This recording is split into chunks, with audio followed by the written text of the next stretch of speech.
आप सुन रहे हैं रेडियो टशन, जो छू ले आपका मन।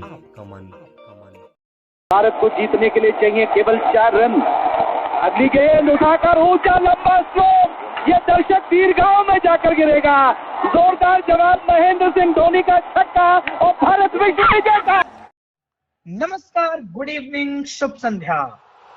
आप सुन रहे हैं रेडियो टशन, जो छू ले आपका मन। आपके साथ मैं हूं रामकिशन। स्वीकार कीजिए हमारा प्यार भरा नमस्कार। कार्यक्रम चल रहा है खेल की बात रेडियो टशन के साथ। इस अंक में तमाम क्रिकेट की खबरों पे चर्चा होगी और चर्चा करने के लिए आज हमारे साथ रेडियो टशन यूट्यूब चैनल पे हमारे साथ हैं mister Azam sir. Azam sir, आपका बहुत बहुत धन्यवाद रेडियो टशन यूट्यूब चैनल पे। Thank you very much. Hello, good evening to all. Hope सभी अच्छा कर रहे होंगे, सर्दी में अपना ख्याल रख रहे होंगे। मौसम बदल रहा है तो अपना अपना ख्याल रखें और ठीक ठाक से अपने आप को पैक करके रखें। अपने आप को सर्दी से बचें, मजे लें, जिंदगी के मजे उठाएं, आगे जाएं, सक्सेसफुल बने। आज और भी क्रिकेट पर बात करेंगे, ब्लाइंड क्रिकेट पर भी थोड़ी सी बात करेंगे, लेकिन पहले चलते हैं इनके पास और देखते हैं क्या है खास। सभी को उत्सुकता लगी हुई थी कि रावलपिंडी में खेला जाने वाला इंग्लैंड और पाकिस्तान के बीच जो मैच चल रहा था, आज 5वें दिन अपने निष्कर्ष तक पहुंचा, अपने समापन तक पहुंचा। लेकिन हम सब ने जैसी उम्मीद की थी वह नतीजा उससे उलट निकला और इंग्लैंड ने 74 रनों से पाकिस्तान को पहले टेस्ट मैच में शिकस्त दी है और वर्तमान श्रृंखला को 1-0 से उन्होंने फिलहाल बढ़त हासिल कर ली है। तो आज हुआ क्या? चौथे दिन का खेल समाप्त होने तक इंग्लैंड 80 पर 2 था, 343 रनों का पीछा कर रहा था। आज बहुत जल्दी 89 पे ही तीसरा विकेट आउट हुआ और इमाम आउट हुए। उसके बाद एक अच्छी साझेदारी बुनी गई। लगभग 87 रन की वो साझेदारी, 88 रन की साझेदारी हुई। 177 पे चौथा विकेट गिरा, 198 पे 5वां विकेट गिरा और आगा सलमान और अजहर अली के बीच एक साझेदारी हुई 61 रनों की। अजहर अली वापिस आए, रिटायर हर्ट होकर कल गए थे, वापिस आए। मैंने कहा था कि बिल्कुल वापिस आएंगे और वो साझेदारी का समापन हुआ। 61 रनों की वो साझेदारी हुई। उसके बाद जब एक समय स्कोर था 159 पे 6, उसके बाद 160 पे 7, 164 पे 8, 164 पे 9 और 168 पे टीम ढेर हो गई। यानी 74 रनों से इस मैच को जीता गया। इस मैच की खास बात रही, बाबर आजम ने 4 रनों का योगदान दिया। फॉल ऑफ विकेट उससे पहले यदि हम देख लें तो पहला 20 पे, दूसरा 25 पे, तीसरा 89 पे, चौथा 177 पे, पांचवा 198 पे, छठा 159 पे, सातवां 160 पे, आठवां 164 पे, नौवां 264 पे और उसके बाद 268 पे 268 बनाए। 74 रन से जीत मिली इंग्लैंड को। इस मैच के सूत्रधार रहे ओली रॉबिन्सन ने 4 विकेट लिए और जेम्स एंडरसन ने 4 विकेट लिए। स्टोक्स को और जैक लीच को एक-एक विकेट से संतोष करना पड़ा। स्कोर की यदि हम बात करें तो 76 रन बनाए उनके एक जो 4 नंबर पे बैटिंग करने आए थे खिलाड़ी, कुछ अटपटा सा नाम है उनका, और जो कल नॉट आउट थे, 76 बनाए उन्होंने। उसके बाद आगा सलमान ने 30 किए, अजहर अली ने भी 40 प्लस रनों का स्कोर किया, मोहम्मद रिजवान ने भी 46 किए। ओवरऑल 274 बने। जी, अब मैं अपनी चर्चा की शुरुआत करूंगा इस मैच से, जो कि इंग्लैंड ने 74 रनों से जीता। जी, पहली चीज तो ये बताइए कि क्या 5वें दिन का खेल शुरू होने से पहले क्या आपको ये इल्म था कि इंग्लैंड इस मैच को जीत जाएगा, जब 80 पे 2 थे और पूरे 3 सेशन का खेल बाकी था? 263 रन चाहिए थे, 8 विकेट हाथ में थे। जी बताइए। Yeah, actually, it was even Steven condition. Equally poised, equally balanced. Pakistan was in good condition. 80 for the loss of 2 wicket, needing how many runs? 276 ना? जी, आखिरी में उनको जरूरत कितनी थी आखिरी दिन पे? 263। Yes, 263. मुझे लगा 273. So 263 was needed on the very last day. और आखिरी दिन की पिच मुझे लगा शायद पाकिस्तान अपने पिच पर बड़ा अभ्यस्त होगा, क्योंकि स्पिन को मदद करती है आखिरी दिन पिच, और सब कॉन्टिनेंटल बैट्समैन जो होते हैं ना, स्पिन को अच्छा खेलते हैं। तो मुझे लगा शायद एक चांस हो पाकिस्तान के पास that they can defend their target quite easily. Defend in the sense chase कर ले, बचाना तो इंग्लैंड को था, लेकिन स्पिनर की ज्यादा भूमिका नजर आई नहीं। जैसा आपने बताया, क्या नाम था उस खिलाड़ी का, ओली रॉबिन्सन, 4 विकेट उनके रहे, 4 विकेट एक और प्लेयर के, स्टोक्स, और एक और प्लेयर के 1-1 विकेट। ये स्थिति आपने बताई है। जैसा कि इस मैच को मैं उतना कवर नहीं कर रहा था, I was continuously busy in some of my function. So first of all sorry that 2-3 days I was not able to come on the show. I was actually in one of my personal functions, which is an important aspect in my life. Me and my better half celebrated the first anniversary of our marriage. तो इस वजह से थोड़ा सा व्यस्तता थी। बहरहाल मजा आया, आप दोनों की चर्चा मैं कंटिन्यू सुन रहा था। बहुत जबरदस्त तरीके से शो को चला रहे थे, उसके लिए thank you so much on behalf of all the radio Tashan listeners as well as members. तो यूं ही करते रहिए। अगर मेरी एब्सेंस भी रहती है तो आप लोग प्लीज कंटिन्यू करते रहा करिए, और जैसे ही मैं फ्री होता हूँ मैं अवेलेबल जरूर होऊंगा। तो मुझे लग रहा था कि शायद पाकिस्तान इसको बचा ले जाए। अगर नहीं जीत पाए तो ड्रॉ तो कर सकता है, क्योंकि 8 विकेट हाथ में थे, 263 रन 3 सेशन, 90 ओवर की गेम में 263 रन आज के दिन में आम बात है, बनते हैं एक दिन में।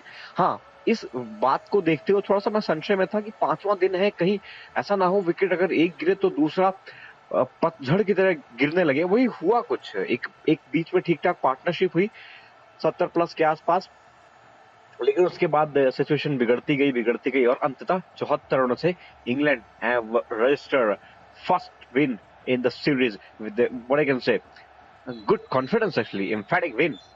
स्टोक्स, आपने बताया था, मेरे से ऑफ एयर बात हो रही थी चाय काल के आसपास, जब आपने बताया शायद 74 या 80 रन के आसपास चाहिए थे, मुझे लगता है। जी हाँ, 86 रन चाहिए थे। हाँ, तो मैंने आपको बोला था पाकिस्तान जीत सकता है, क्योंकि उनके पास विकेट 5 थे, अगर नहीं तो ड्रॉ तो करा सकते थे। लेकिन ऐसा वैसा कुछ नहीं हुआ वही जो होना था, जो मंजूर था। इंग्लैंड ने इस मैच को जीत लिया, बस श्रृंखला में आगे है। मैं उम्मीद करता हूँ दूसरा मैच जो मुल्तान में खेला जाना है, अगर मैं गलत नहीं हूं तो, जी वहां पे शायद पाकिस्तान के जो पेस बॉलर्स हैं वो कुछ ज्यादा अच्छा प्रदर्शन करते नजर आएंगे, और घायल शेर कभी भी ना अगले शिकार को छोड़ता नहीं है। तो ये ना भूलें कि पाकिस्तान इस समय वुंडेड लॉयन है, घायल शेर की स्थिति में है। एक अच्छा खासा मैच जो वो बचा सकते थे उसे हार गए, और इंग्लैंड जैसी एक शानदार टीम जिन्हें करीब 900 रन बनाए इस मैच में, 136 ओवर के खेल में केवल, इतना जबरदस्त cricket I was not expecting like this. अच्छा, 900 थे या 600? Just let me confirm. 657 run. वही मतलब 6 का एवरेज था, मुझे लगा 900 कैसे हो सकते हैं। तो दोनों इनिंग्स में 657 ना? नहीं, एक इनिंग में 657, एक में 182। तो 657 प्लस 182, तो यही करीब 844 रन, 844-45 के प्लस। तो मतलब 6 रन का एवरेज लेके चलना, अरे भाई मैथमेटिक्स बड़ी कमजोर है हमारी, तो माफ करें आप लोग। तो इतना अच्छा रन रेट मेंटेन करना in a test match which is not ODI, तो क्या आप ये कहेंगे कि जी ये टेम्पलेट है इंग्लैंड का, वो चाहे टेस्ट फॉर्मेट हो, चाहे वनडे फॉर्मेट हो, या फिर T20 हो। और डोंट फॉरगेट कि इंग्लैंड अभी चैंपियन है मौजूदा विश्व कप 2022 जो खत्म हुआ, और उससे पहले वाले विश्व कप 2019 में जो खत्म हुआ था, तो दोनों की चैंपियन है। और आपको ताज्जुब नहीं होना चाहिए अगर इंग्लैंड फाइनल में पहुंचकर टेस्ट चैंपियनशिप में कहीं कोई चमत्कारी जीत दर्ज कर ले। अब भारत की स्थिति क्या है उस पर बाद में आएंगे। इस WTC यानी कि वर्ल्ड टेस्ट चैंपियनशिप जो कब से शुरू हुई है थी ये 2020 कोरोना के बाद जी से मुझे लगता है 2021 में यस जी हाँ कोरोना के बाद जिसमें भारत पहली टीम बनी थी फाइनल में पहुंचने वाली और जी 2020 में शुरू हुई थी, 2022 में उसका आई थिंक फाइनल हुआ था जून में। और लॉर्ड्स में, और क्या बुरी तरीके से भारत को हराया था न्यूजीलैंड ने। जी एक चीज है कि हाँ, जिनका मैं नाम भूल रहा था वो शकील थे, 76 रन बनाए। हाँ अच्छी इनिंग खेली, हाँ बिल्कुल शकील ने बहुत बढ़िया इनिंग खेली। और एक चीज और मैं आपको बताना चाहूंगा कि 50 बेशक एक ही बनी है, लेकिन 40 प्लस स्कोर हुए हैं।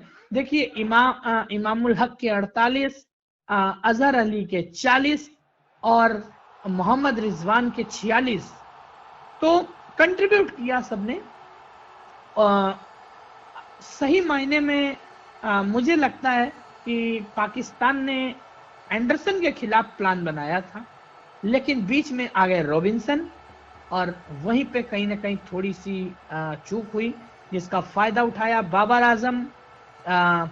टीम की धुरी कहे जाते हैं, लेकिन इस मैच में बाबर आजम, इस मैच में नहीं कहूंगा, इस इनिंग में उन्होंने केवल 4 रन का योगदान दिया और आउट हुए। कुल मिला के मैच मुझे भी लग रहा था कि आज पाकिस्तान कुछ कर सकता है, लेकिन सही मायने में मैच में पूरा श्रेय इंग्लैंड को जाता है। पाकिस्तान हमेशा वापसी करने की प्रयास तो करता रहा, मगर पाकिस्तान वापसी करने में नाकाम हमेशा रहा। पहले उसने 657 रनों का पीछा किया, वहां से वो पीछा नहीं कर पाया, 579 तक पहुंचा। उसके बाद फिर 343 को पीछा करने का प्रयास किया, 264 रन तक ही, 68 रन तक ही पहुंच पाया। तो ये तो रही बात। अच्छा, कहां गलती हो गई आज पाकिस्तान से? नहीं, जब आप इतने बड़े टारगेट का पीछा कर रहे हो ना, तो आपको पहली बात तो ये नहीं सोचना चाहिए कि जी हम जीतने के लिए जाएं।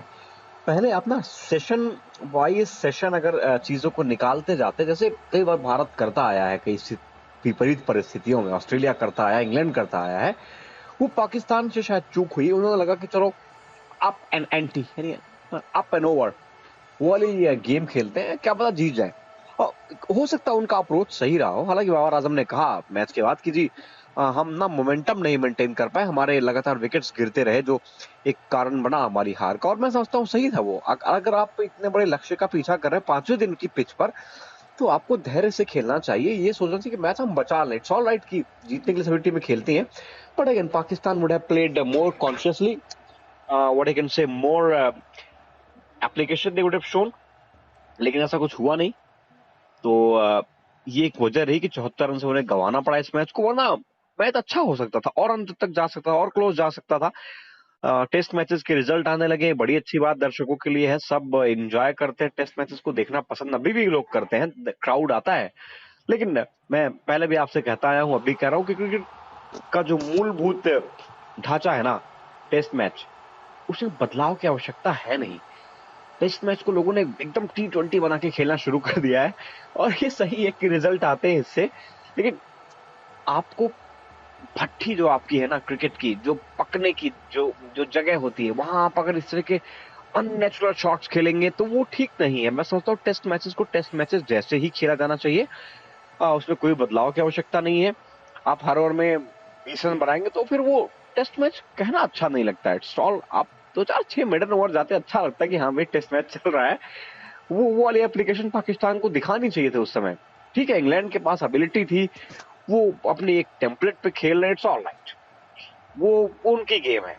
लेकिन पाकिस्तान कम से कम ऐसा नहीं कर सकता। हालांकि मैं फिर भी कहूंगा 657 के जवाब में 579-80 रन बना लेना इंग्लैंड की जैसी टीम के अगेंस्ट, मजबूत बॉल्ड लाइनअप के खिलाफ बढ़िया बैटिंग रही, ऐसी बात नहीं है। पहली इनिंग में सबने अच्छा खेला, तो दूसरी पारी में पाकिस्तान खुद को ब्लेम करेगा और लड़खड़ा रहा था एक समय पर, वो तो भला हो कुछ नए खिलाड़ियों का, शकील जैसे, जिन्होंने एक 50 लगाकर पाकिस्तान की लाज कुछ हद तक बचा ली, वरना और मुश्किल में होती पाकिस्तान। बहरहाल जो हुआ सो हुआ, एक मैच हार गया पाकिस्तान, दूसरा मैच मुल्तान में होगा, उस पर नजर रहेगी, देखते हैं कहां तक जाता है। जी, एक चीज और है जो मेरा ख्याल है, पाकिस्तान ने जो नहीं किया वो करना चाहिए था, कि हर टीम के पास प्लान ए प्लान बी होना चाहिए। बिल्कुल, प्लान ए में लोग कहेंगे जीतने के लिए खेलना चाहिए, लेकिन मैं कहता हूं प्लान ए आपका पहले ड्रॉ करने का होना चाहिए।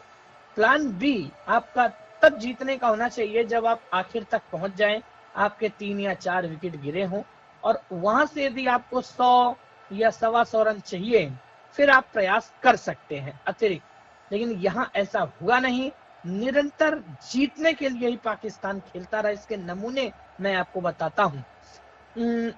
पहले 25 ओवर का खेल हुआ, उसमें पाकिस्तान ने आई थिंक 89 रन बनाए। उसके बाद 27 ओवर का खेल हुआ, उसमें भी तकरीबन 86-87 रन बनाए। लेकिन उसने विकेट को तवज्जो नहीं दी, उनको ये लगा कि हमें पहले रन बनाने हैं, विकेट बाद में बचाने हैं। हम यदि मैच नहीं जीतेंगे तो हम बाद में शायद कवर कर सकते हैं ड्रॉ के लिए, लेकिन वो प्लानिंग फेल होती हुई दिखी। और मुझे लगता है अभी भी ये कहते हैं ना, टेस्ट इज द बेस्ट, अभी भी कहते हैं जो पुराना चावल होता है वो पुराना ही होता है। तो उसी तरह से मेरे को अभी भी लगता है जो प्लानिंग आई है लोगों की कि पहले जीतो, प्रयास करो, प्लान ए जीत, प्लान बी ड्रॉ, लेकिन नहीं, प्लान बी जीत होनी चाहिए। प्लान ए पहले वहां तक पहुंचो तो जो आप संघर्ष करने की स्थिति में हो। जी हाँ, ठीक कह रहे हैं आप। मैं वही तो कह रहा था कि पाकिस्तान ने जो सोचा ना, अप एंड ओवर वाली बात, अक्सर कमेंटेटर्स इस तरह के शब्दों का प्रयोग करते हैं, तो वही गलती की पाकिस्तान ने। आपको पहले डिफेंस के लिए जाना चाहिए भैया। आप इतना बड़ा टारगेट चेज कर रहे हो और आप कह रहे हो जी मैं तो जीत लूंगा, ऐसा नहीं होता है ना। आप पहले प्लान ए आपको जो है वो टेस्ट मैच को सेव करना चाहिए। ऐसे थोड़ी ना, कपिल देव, सुनील गावस्कर जैसे महान बैट्समैन हुए जिन्होंने छातियों पर क्या गेंदें खाई हैं भाई, कितने खतरनाक बॉलरों की। वो चाहते वो भी बल्ला फेंकते, निकल लेते भाई, आउट होते तो ठीक है, नहीं तो पड़ जाइए तो बड़ी अच्छी बात। लेकिन उन्होंने क्या किया, अपने आप को झोंका क्रिकेट में। और इसीलिए मैं कहता हूँ टेस्ट मैच हमेशा जिंदा रखा जाना चाहिए, anyhow, at any condition, it should not be changed. जी जी बिल्कुल, अब हम आगे बढ़ते हैं। जो उससे बीता पहले कि मैच था आप भारत और बांग्लादेश का मैच जो था, उस पर आऊंगा, लेकिन उससे पहले जी T20 World Cup third edition for the blind is going to be organized from tomorrow on various grounds of India such as Delhi, Haryana, Bengaluru. Finals will be played on 17th of this month. तो बहुत से matches आने बाकी हैं। Blind cricket world cup अभी कल से शुरू होगा। आज इनॉग्रेशन सेरेमनी थी, उसके लिंक्स वगैरह मैं आपको डिस्क्रिप्शन में दे दूंगा, आप वहां जाके जरूर देखिए, अपनी टीम को चेयर अप करिए। 8-9 10 टीमें हैं, नेपाल है, पाकिस्तान है, श्रीलंका है, अफ्रीका है, ऑस्ट्रेलिया है, न्यूजीलैंड, इस तरह की टीमें हैं। और भारत, ना भूलें, आपकी 2 बार का विश्व चैंपियन है। पाकिस्तान को हराकर विश्व कप उठाने का गौरव भारत ने प्राप्त किया है। 50-50 ओवर में भी भारत ने जीता है। तो इस तरह से भारत ने कई वर्ल्ड कप जीते हैं ब्लाइंड क्रिकेट टीम ने। हालांकि कुछ गलत चीजें होती हैं ब्लाइंड क्रिकेट के साथ जो नहीं होनी चाहिए। वो भी एक झंडे के नीचे खेलते हैं तो उन्हें भी बराबर का सम्मान, हक मिलना चाहिए। ठीक है, उनसे हो सकता है बीसीसीआई को रेवेन्यू जनरेट ना हो, क्योंकि उनकी क्रिकेट ऐसी है, वहां पर शोर शराबा ज्यादा होगा तो वो बॉल को सुनकर हिट नहीं कर पाएंगे और उससे शायद बीसीसीआई को पैसे ना मिले, मैं समझता हूं। लेकिन फिर भी भारत का नागरिक होने के नाते और भारत का गौरव बढ़ाने की वो कारण, भारत के लिए खेलने की वजह से कम उन्हें ठीक ठाक मैच फीस, ठीक ठाक प्राइजेस दिए जाने चाहिए, क्योंकि बीसीसीआई एक बहुत अमीर बॉडी है। Cricket association for the blind in India, CABI, और WBCCL, world blind cricket council limited, जो इस टूर्नामेंट को करा रही है। तो मैं समझता हूं कि इस पर बीसीसीआई का थोड़ा ध्यान आकर्षित कराना चाहिए। जो लोग अंदर बैठे हैं बोर्ड में, सौरभ गांगुली ने इस और कोई पहल की थी, युवराज सिंह इस टूर्नामेंट के ब्रांड एम्बेसडर हैं। तो अगर ऐसे ऐसे प्लेयर्स ब्रांड एम्बेसडर हैं तो इसका मतलब ये होना चाहिए कि वो आपको फंड से भी सपोर्ट करें, क्योंकि केवल ब्रांड एम्बेसडर बन जाना is not a good deal. ठीक है, आप बहुत उसका प्रचार भी नहीं करते हो। ब्रांड एम्बेसडर मीन्स कि आप जगह जगह उसको प्रमोट करो भाई, प्रचार करो कि जी मैच है। आप 100 में से 95 लोगों से अगर जाके पूछो जी ब्लाइंड वर्ल्ड कप है आपको पता है, 95% लोग कहेंगे जी हमें नहीं पता। क्योंकि न्यूज भी आती है ना तो बहुत छोटे से कॉलम में लिखी है, जिससे मैं काफी नाराज हूं, बहुत नाराजगी व्यक्त करता हूं मैं इस तरह के डिस्क्रिमिनेशन पर। एक हिंदी में इसका शब्द है डिस्क्रिमिनेशन का, मुझे एग्जैक्टली याद नहीं आ रहा है, अगर आपको याद आए बीच में मुझे रोक कर बताइएगा कि जी उसे क्या कहते हैं। जब जिसको हम कहते हैं भेदभाव, बिल्कुल, हाँ मुझे याद आ गया, भेदभाव। तो भेदभाव ऐसे नहीं होना चाहिए। आप एक झंडे के नीचे अगर खेल रहे हैं तो आपको भी बराबर रेस्पेक्ट दी जानी चाहिए। मैं इस बात का सख्त विरोधी रहा हूं हमेशा से कि ब्लाइंड क्रिकेट को कभी भी वो जगह नहीं, वो स्थान नहीं मिल पाया जो उसे मिलना चाहिए। तो वर्ल्ड कप शुरू हो रहा है, कम से कम जो दृष्टिहीन लोग हैं वो तो इस चीज को फॉलो ही करें, वो देखें और अपने फैमिलीज को भी जागरूक करें जी कि हम भी मैचेस खेलते हैं, हड्डियां तुलवाते हैं। ऐसा नहीं कि ब्लाइंड क्रिकेट की जो बॉल होती है वो पैरों पे लगती है तो चोट नहीं होती है, दर्द नहीं लगता है। बहुत तेज चोट लगती है, दर्द भी बहुत होता है। मैंने क्रिकेट खेली हुई है, मैंने क्रिकेट कवर की है, मैं अभी भी क्रिकेट कवर कर रहा हूं, तो मुझे पता है कि कितनी डिफिकल्टीज होती हैं ब्लाइंड क्रिकेट में। लेकिन फिर भी लड़के लोग जाते हैं, अच्छा करके आते हैं, वो रिस्पॉन्स नहीं मिलता। और इंडिया रेडियो ने एक पहल की थी, जी के महंतेश जी को, डॉक्टर जी के महंतेश जो अपने CABI के हैं, उनको लेकर आई थी, प्रेसिडेंट है वो बाय द वे, उनको लेकर आया था ऑल इंडिया रेडियो। अच्छी पहल थी, लेकिन मैं समझता हूँ कि इन मैचेस की भी कमेंट्री एटलीस्ट डीडी स्पोर्ट्स को तो दिखानी चाहिए, देनी चाहिए, without taking anything. Government of India इस विषय में क्यों नहीं एक सर्कुलर लाती है, बोलती जी देखो ब्लाइंड क्रिकेट वर्ल्ड कप जैसे इवेंट्स को आप कवर करेंगे, अन्यथा आपके ऊपर जुर्माना लगेगा। क्या समझते हैं आप इससे, और कैसे देखते हैं इस टूर्नामेंट को? निश्चित तौर से बहुत अच्छी पहल होगी यदि होती है। पहली चीज तो मैं सलाम करता हूं उन सभी खिलाड़ियों को जो भारत के बैनर तले खेल रहे हैं, उस झंडे के नीचे खेल रहे हैं, चाहे वो कोई भी खेल हो। सभी खिलाड़ियों के लिए मैं नतमस्तक हूँ। उसके बाद निश्चित तौर से भारत 2 बार का विश्व चैंपियन रहा है और मेरा अपना मानना है कि निश्चित तौर से कि भारत को थोड़ा सा BCCI को ध्यान देना चाहिए भारतीय ब्लाइंड क्रिकेट पे भी। बेशक हर चीज में इन्वेस्टमेंट नहीं देखा जाता, हर चीज में मुनाफा नहीं देखा जाता, कुछ चीजें ऐसी होती हैं जिनको ऊपर लाने के लिए थोड़ा ध्यान दिया जाना चाहिए, जैसे महिला क्रिकेट है, ऐसे ही हमारा ब्लाइंड क्रिकेट है। और ब्लाइंड क्रिकेट निसंदेह वो भी उतना ही जटिल खेल है, वो उसमें भी उतनी ही चोटें लगती, उसमें भी उतनी ही फिजिकल दिक्कतों का सामना करना पड़ता है कि जितना कि नॉर्मल क्रिकेट होती है। इसलिए बस मैं छोटी सी बात कहना चाहूंगा कि देखिए हम हर व्यक्ति को कह सकते हैं, लेकिन हर व्यक्ति जब पहल खुद कर लेगा तो कभी ना कभी तो BCCI के भी दिमाग पे जू जरूर रेंगेगी। और जो वहां महकमे में बैठे लोग हैं केवल औपचारिकता, युवराज सिंह बिल्कुल सही कहा, ब्रांड एम्बेसडर हैं, आप भी इस बात को आगे रख सकते हैं। एक लिंक के थ्रू आपके आगे किसी का लिंक होगा, उसके आगे किसी और का होगा, तो शायद ऑटोमेटिक चीजें सॉल्व होनी शुरू हो जाएंगी। लेकिन हर व्यक्ति दिखावा करना चाहता है, हर व्यक्ति चाहता है हम आपके यहाँ दिल से जुड़े हैं, लेकिन सही मायने में तो उसका दिल वहां लगता है जहां पे उसको कुछ मुनाफा होता है। जी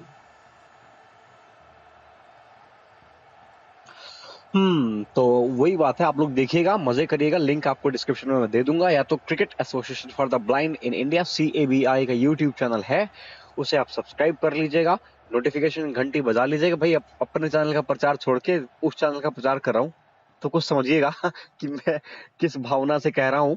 मेरा उसमें कोई लाभ या फायदा नुकसान कुछ नहीं, क्योंकि मुझे कोई स्पॉन्सर करने के पैसे नहीं मिलते हैं, ना ही मुझसे किसी ने कहा है। इवन मैं अगर पॉसिबल हो तो मैं खुद भी जाऊंगा एज अ कमेंटेटर, वहां पे कवर करूंगा, तो आप लोगों के बीच जरूर आऊंगा मैं।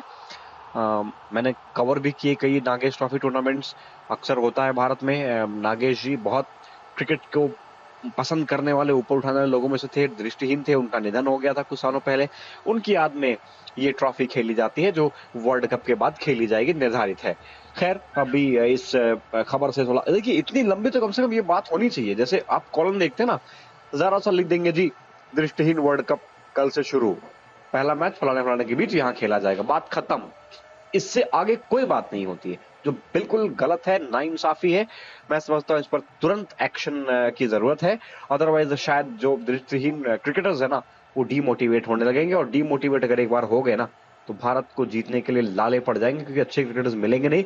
और पाकिस्तान बहुत मजबूत टीम है, बहुत मजबूत टीम है भाई, आपको बताऊं मैं, एक से एक प्लेयर्स है और अच्छा फंड मिलता है उन्हें। भारत में ऐसा कम होता है कि जीतने पर कुछ बहुत इनामी राशि दी जाए। पिछली बार 1-1 लाख या 2-2 लाख रुपए की इनामी राशि मिली थी, वो भी प्रधानमंत्री मोदी जी के पहल पर। और मैं समझता हूँ उन्हें इस तरह की पहल करते रहनी चाहिए। हर समय चुनावी रैलियों में केवल जाकर आप वोट ले लें, वो ठीक नहीं है। तो खैर ये राजनीतिक विषय हो जाएगा, इस पर आऊंगा नहीं मैं, वो कभी बाद में। लेकिन ये नाइंसाफी ठीक नहीं है, इस पर लगातार बात की जानी चाहिए। खैर बढ़ते हैं अगले मैच की तरफ। जी, तो भारत और बांग्लादेश के बीच जो वर्तमान श्रृंखला का दूसरा मैच खेला जाएगा, उसमें आप क्या चेंजेस देखते हैं?